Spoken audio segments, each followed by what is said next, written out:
que ahí es donde veo el error más grave de los colombianos que viven en el exterior y que quieren invertir en nuestro país. Durante el gobierno de Petro, la vivienda ganó un 40% de valorización, pero el dólar cayó un 21%. Entonces, la pregunta que nos hacemos en este momento es, todos aquellos colombianos que invirtieron en el exterior cuando él llegó al poder, ¿ganaron o perdieron dinero? La respuesta puede ser un poquito más compleja de lo que uno se puede imaginar. Y entonces, ¿qué pasa ahora que ha llegado un nuevo gobierno? Pues miren amigos, aquí entre nos, ¿de dónde me salió la idea de hacer este video? Uno hablando con familia y amigos definitivamente en algún momento cae en el tema político y yo no sé, me he encontrado varias veces el comentario en que me dicen, ustedes aquí no molesten, ustedes quédense por allá en el país que escogieron y nosotros aquí en Colombia nos dedicamos a escoger al líder que queremos. Y yo estuve mirando y definitivamente la Constitución no dice que cuando uno se va de Colombia uno pierde el derecho al voto. Y se me ha hecho fascinante que particularmente en estas últimas elecciones lo que han estado buscando los candidatos es sobre todo determinar cómo estuvo el voto en el exterior. Porque este voto en el exterior definitivamente se ha convertido en protagonista para definir quién será el próximo presidente. Entonces amigos, para aquellos que de pronto ustedes piensan que uno no se debería involucrar en este tema, me permito decirles que la realidad nos está mostrando otra cosa. Y en paralelo a eso está el tema de las remesas. Se los explico. Todos aquellos que nos fuimos, de alguna forma, hemos buscado la forma de seguir contribuyendo económicamente a nuestro país. ¿Cómo hacemos eso? Enviando dinero. ¿Enviándolo a quién? Enviándolo de pronto a nuestras familias o de pronto enviándolo para involucrarnos en algún proyecto inmobiliario. Si estamos invirtiendo en el tema inmobiliario, estamos invirtiendo en una de las industrias más importantes y más grandes de cualquier país, la construcción.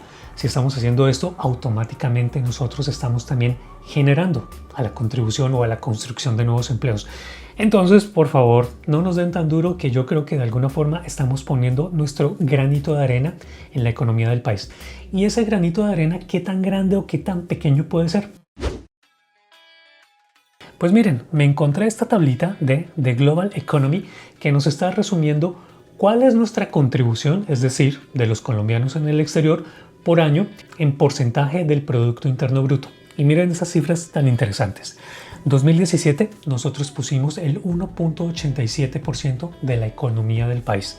En el 2018 pusimos el 2%, en el 2019 2.2, 2020 2.56, 2021 2.7, 2022 2.74, 2023 2.76, 2024 2.83. Así que como se pueden dar cuenta, esta tendencia va a la alta. ¿Y por qué yo creo que sucede eso? Porque yo creo que con el paso del tiempo, todos aquellos que ya hemos dejado el país hace una buena cantidad de años, sea que comenzamos a plantearnos la posibilidad de regresar o comenzamos a ver que no es tan mala idea invertir en nuestro país de origen. Somos más o menos un 10% de colombianos que hemos decidido dejar el país y ese 10% en el último año contribuimos con 12.000 millones de dólares. 12.000 millones de dólares que ustedes y yo, bueno, si ustedes también están fuera de Colombia, le inyectamos a la economía local. Tenemos que entender algo que rara vez uno ve en los titulares. Vamos a validarlo con cifras oficiales que vienen del DANE. Miren el aumento de precios en solamente un año. Barranquilla 13.73%, Pereira 12.67%, Armenia 10.66%, Bucaramanga 10.53%, Bogotá 9.48%, Cali 8.90%, Medellín 8.08%. Amigos, solamente en un año. En solamente un año. Entonces imagínense, si esos aumentos de precio fueron tendencia a lo largo de los 4 años, definitivamente ahí comenzamos a ver que ese 40% de aumento no está nada alejado de la realidad. Pero miren que no todo fue un camino de rosas, porque aquí estoy viendo los datos de Camacol, los cuales dicen que para el 2024 estaba programado lanzar 144.647 unidades de vivienda. Pero al final solamente se comprometieron con 133.517 unidades iniciadas. Ese dato es interesante porque de la construcción se amarran muchísimas cosas. Lógicamente, si se cae en un 10% la cantidad de unidades que estábamos esperando construir, los empleos también de la misma forma pueden estar cayendo. Todo esto es una bola de nieve. ¿Recuerdan que hace unas semanas les mostré desde una sala de ventas un apartamento modelo? Pues a ver, quiero mostrarles ya la versión construida. Amigos, si ustedes quieren estrenar este apartamento, envíenme un mensaje privado con la palabra estrenar y yo me voy a encargar de que la renta les salga $100 más económico por mes el primer año. Diferentes gobiernos que hemos tenido en el pasado, que Gaviria, que Samper, que Pastrana, que Uribe, que sea el que sea, han propuesto diferentes herramientas para que los colombianos podamos acceder a la vivienda. Diferentes tipos de subsidio, la creación de la vivienda de interés social, diferentes tipos de crédito hipotecario, programas como Mi Casa Ya, incentivos al constructor y un gran etcétera, etcétera, etcétera. ¿Y por qué sucede esto? Porque hay pocas industrias que reciban tanta atención de la política como lo puede hacer la construcción. ¿Y por qué sucede eso? Pues porque la construcción definitivamente es uno de los grandes motores que mueven un país. El hecho de generar nuevos edificios, nuevas viviendas, se generan movimientos comerciales con los bancos, se genera un gran motor económico a través de los trabajadores de la construcción, personajes como yo, como arquitectos, ingenieros, en fin. Muchísimas personas están pedaleando en torno a esta economía que llega a ser gigantesca en cualquier país del mundo. Pero cuando todos tratan de ayudar a la accesibilidad de la vivienda, a la accesibilidad del mercado inmobiliario, se puede producir un efecto bastante gracioso y de hecho bastante contradictorio. ¿Y concretamente cuál es? Pues que los precios automáticamente comienzan a subir. Y entonces, si vamos ganándole el 40% a la vivienda, ¿qué pasa ahora que ha llegado un nuevo gobierno? Un gobierno que cambia el panorama político completamente. Viene con una gran confianza empresarial, viene amarrado a la inversión privada, viene muy sólido frente al mercado. Pero aquí es cuando sucede un error que desestabiliza a muchas personas, porque muchos creen que una elección define el destino del mercado inmobiliario.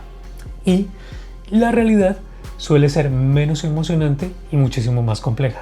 Tasas de interés, empleo, desempleo, crecimiento económico, créditos, todo eso hace que una elección pueda cambiar el rumbo de un país, pero definitivamente no va a convertir una mala inversión en una buena inversión y viceversa. ¿Y por qué sucede eso?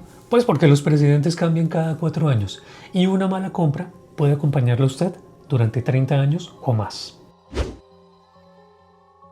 Sin embargo, y hay que ser muy claro en esto, no por el hecho de que estén ingresando millones de dólares al año a Colombia, eso quiere decir que necesariamente se estén transformando en una buena inversión. Y es justamente por eso que ahí es donde veo el error más grave de los colombianos que viven en el exterior y que quieren invertir en nuestro país. Miren, pónganle cuidado a esto. Hay muchos migrantes que están mezclando decisiones que son completamente diferentes. Hay un punto que es amar un país e invertir en un país.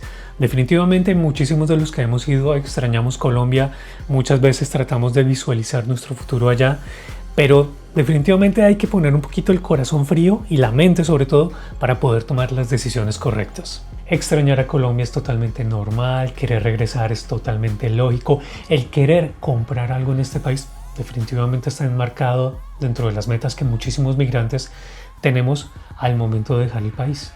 Pero la nostalgia no paga las cuotas de crédito. Y peor que eso, la nostalgia nunca va a curar una mala compra. La pregunta de fondo no es si ganó la derecha o si perdió la izquierda. La pregunta definitivamente tampoco es si Colombia será perfecta en los próximos 4 años. En mi humilde opinión, la verdadera pregunta es esta. Si usted en este momento enviara todos sus ahorros a Colombia, ¿estaría comprando una propiedad o estaría comprando una historia en la cual usted quiere creer? ¿Y por qué les digo esto? Porque las mejores inversiones suelen comenzar con números, pero las peores suelen comenzar con las emociones. Ahora, habiendo dicho esto, regresemos a la pregunta de base. Viviendas que se supone que aumentaron 40% de su precio, menos una reducción del 21% en el precio del dólar. Entonces, finalmente, ¿perdimos o ganamos? Si queremos una respuesta en números, en cifras de si se ganó o se perdió, yo creo que podríamos resumirlo de esta forma. El concepto de base es la moneda en la cual ustedes miden su patrimonio. Porque sin tener en cuenta este parámetro no podemos decir si se ganó o se perdió. Les explico. Volvamos al mismo ejemplo de alguien que compró en 300 millones y ahora cuesta 420. Pues sí, efectivamente ganó un 40% en pesos colombianos. Pero, de nuevo, dependiendo de en qué moneda usted esté evaluando su patrimonio, la cosa de pronto no es tan interesante. Vámonos al pasado. En agosto del 2022, cuando Petro tomó el poder, el dólar estaba a 4.337 pesos. 300 millones de pesos era algo así como 69.000 dólares. En junio del 2026 el dólar está a 3.426 pesos en el momento de hacer este video. Es decir, que ese dinero en este momento son 417 millones de pesos. Eso en dólares serían 121.000 dólares.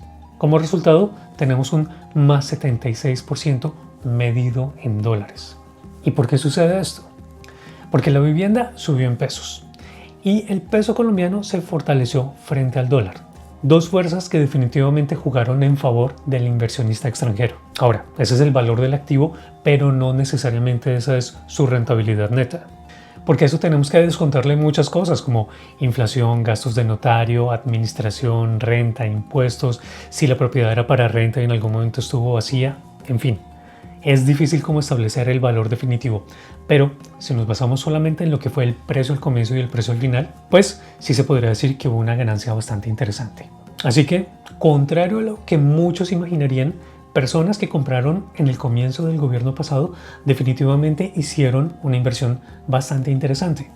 No solamente vieron cómo aumentó el precio de su vivienda, sino que también en ciertos momentos se beneficiaron de la tasa de cambio representativa del mercado. Así que amigos, vean cómo los números nos están contando una historia bastante interesante. Durante uno de los periodos políticos más polarizados de la historia reciente de Colombia, la vivienda se valorizó y el peso se fortaleció frente al dólar.